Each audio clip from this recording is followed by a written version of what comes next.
Na direção do organismo, assim, com essa perspectiva, em que tu tens a visão do conjunto, a minha pergunta é, o que mais te empolga pessoalmente e o que te ocupa mais tempo? Você diz em relação à cátedra? Né? Sim. Olha, nós temos um projeto que se chama Agentes de Leitura. Eu acho esse projeto tão maravilhoso que se eu pudesse, eu, inclusive me aposentando, tendo energia lá para ele que eu li. Porque é um projeto que muda completamente visão de mundo, formação do indivíduo, transformação do indivíduo em cidadão. E a gente está querendo atuar junto aos professores. Né? Para mim é um grande, o maior fileirão que eu acho. E essa é a tarefa que te ocupa mais tempo? Não? Ela não me ocupa tanto, vou te dizer por quê. Porque são projetos, era um projeto e é um projeto que está acontecendo por uma razão ou por outra, não no ritmo que a gente esperava, mas ela está acontecendo e a gente desdobrou técnicas para outras áreas, inclusive com governos de Estado, para atuar em cima do professor do ensino médio e do ensino básico para transformar o aluno nesse leitor de mundo, né? Mas o que está tomando mais tempo de mim é a própria pesquisa, é o que eu levo para a sala de aula, mas sempre com essa visão. Leitura do mundo, leitura do objeto, leitura da imagem enquanto linguagem, e levando o indivíduo a uma postura crítica e cidadã.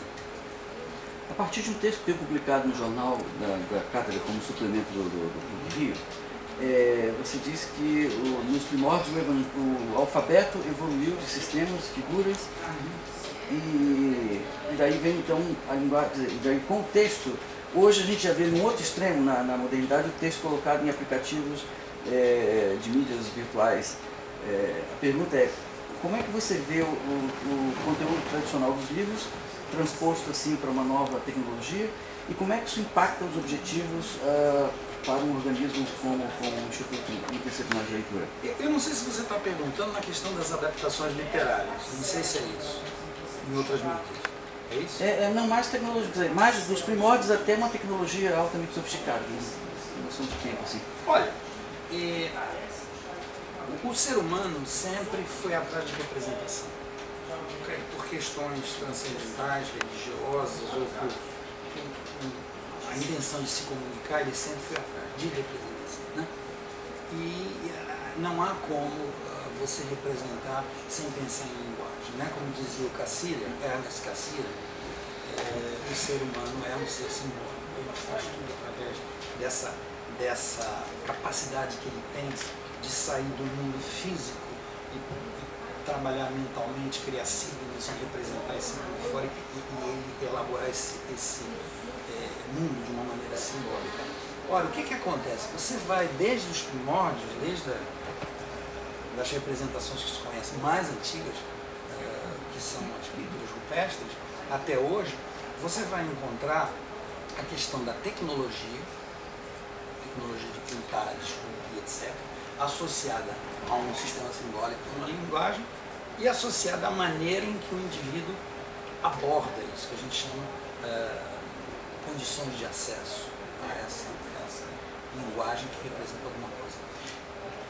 Essa tríade, né, elas se imbricam em todas as linguagens que se conhecem, desde a pintura rupestre, sempre. O que acontece como resultado? Cada uma delas, cada linguagem, combinada com formas de acesso e tecnologia, ela dá um tipo de significado, um tipo de sentido único para aquela combinação. Isso vai evoluindo. Se fala muito na morte disso, na morte daquilo, na morte da imagem, na morte do autor, na morte do livro. Eu, sinceramente, não acho que seja isso. O que eu acho é que existe especificidade de impacto, de sentir e construção de realidade representada, tá? Com ênfase neste ou naquele aspecto. Na medida que a gente vai evoluindo para questões mais complexas, tecnologias mais globalizantes, mais, como eu diria, que a gente entra mais com a realidade virtual, a gente está combinando tudo isso. Então, falar nessa adaptação é o próprio ser humano que está enfrentando suas próprias criações e combinando-as. Se você pegar hoje o que a gente tem, o que a gente tem acesso, a televisão não é mais televisão, o telefone não é mais telefone, a máquina de retrato não é mais máquina de retrato, o gravador não é mais gravador, o rádio não é mais rádio, o computador não é mais computador. Houve uma mistura tal de linguagens, tecnologias e formas de acesso que nos leva à questão da mediação, não mais do meio de comunicação. O que McLuhan colocou como o meio de comunicação enquanto tecnologia acabou. Inclusive não é uma tecnologia, é uma mistura. Então, para mim, é isso que existe. Existe um concerto de mídias. Existe uma combinação. E estamos vivendo isso hoje.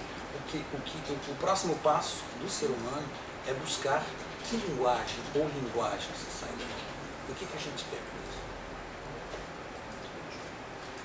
A última pergunta é a seguinte: qual o papel do Instituto Interdisciplinar de Leitura como organismo interdepartamental numa universidade com a estrutura que tem a PUC, e quais são as etapas a avançar nesse processo? Olha, a vocação é óbvia. Essa ideia do Instituto Interdisciplinar, na realidade, não é nossa. Ela é do vice-reitor, o Padre Werner, que vivenciou um organismo semelhante num outro país, em outra instituição. E ele percebeu logo, nós tivemos toda a direção, toda a cúpula da PUC visitando aqui o nosso espaço, e ele percebeu logo essa vocação. Independente dela estar hoje, ou ela ter sido formada por 3 departamentos, que foi Artes e Design, Letras e Educação, ela tem agido, ela tem trocado ideias e projetos em todos os setores. E eu digo a você, não apenas acadêmico, entende? Ela penetra em todos os espaços, dialoga. Então, a interdisciplinaridade ela é inerente à questão da leitura. O ser humano ele é naturalmente fabulador. Ele, nesse sentido amplo, ele lê, está sempre lendo, está sempre interpretando. Entende? Então, ela é integralmente, organicamente interdisciplinar, acadêmica ou instituto. Independente de ser desse ou daquele departamento. Aliás, a gente não quer isso. Porque o que a gente faz aqui, os departamentos não fazem. Não tem como fazer. A gente pensa, por exemplo, na medicina enquanto linguagem, enquanto leitura e linguagem. Medicina enquanto texto. A gente pensa em engenharia enquanto texto também, enquanto leitura. A gente não faz nada aqui que você enquadre no ensino, pesquisa e extensão. Quer dizer, extensão sim, mas de forma diferente. O que os departamentos trazem como extensão são cursos estruturados a partir dos seus currículos, das suas grades. Nós não fazemos isso. A gente trabalha na transversalidade, nos interstícios das áreas acadêmicas. É uma nuvem, a gente é uma nuvem em todo lugar. E o que a PUC lucra com essa interdepartamentalidade? Olha só, muito se fala. A interdepartamentalidade ela está muito no discurso, na prática ela quase não é só na PUC, não lugar, né? Porque a tendência são as áreas criarem feudos, né? Se definem, digamos, são sistemas de poder. Né? Eu vou usar o Thomas Kuhn, no famoso livro dele, A Estrutura da Revolução Científica, em que ele fala da questão dos paradigmas, que são, né, sistemas de poder. Ela existe no discurso, mas ela não é exercitada assim com tanta facilidade. Existem espaços e áreas que fazem isso com maior desenvoltura. A minha área o Departamento de Artes e Design, sem bajulação nenhuma, é os que mais faz isso em todas as áreas. Medicina, a gente está fazendo com um novo centro da PUC de ciências biomédicas, está fazendo uma boa. Mas não é comum. Não é comum. A nossa arquitetura é nossa e é do departamento civil, de engenharia civil.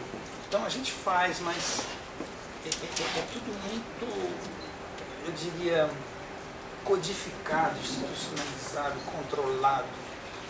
Não existe essa permeabilidade que você encontra no cátedra. Tá? Precisaria avançar então para estabelecerem trocas mais. E a impressão que eu tenho é que a PUC lucraria muito e ela se tornaria, em termos administrativos, uma estrutura mais leve, mais barata e ela estaria trabalhando com essa organicidade do conhecimento, porque ele permeia, todo conhecimento permeia todas as áreas. E seria mais barato. Muito obrigado. Tá? Na Cátedra Unesco de Leitura, aprofundou a noção de ser humano como ser simbólico. Luiz Antônio Coelho lembrou que das pinturas rupestres até os nossos dias, o ser humano associa imagens às linguagens, cria símbolos e assim cria as condições de acesso. E pontificou: essa tríade se imbrica em todas as linguagens. Nesta conjuntura, o surgimento do Instituto Interdisciplinar de Leitura I&LER começa a definir sua vocação. A noção de interdisciplinaridade surge desse conjunto composto por artes e design, letras e educação, para trocar ideias com todos, e não apenas ideias acadêmicas.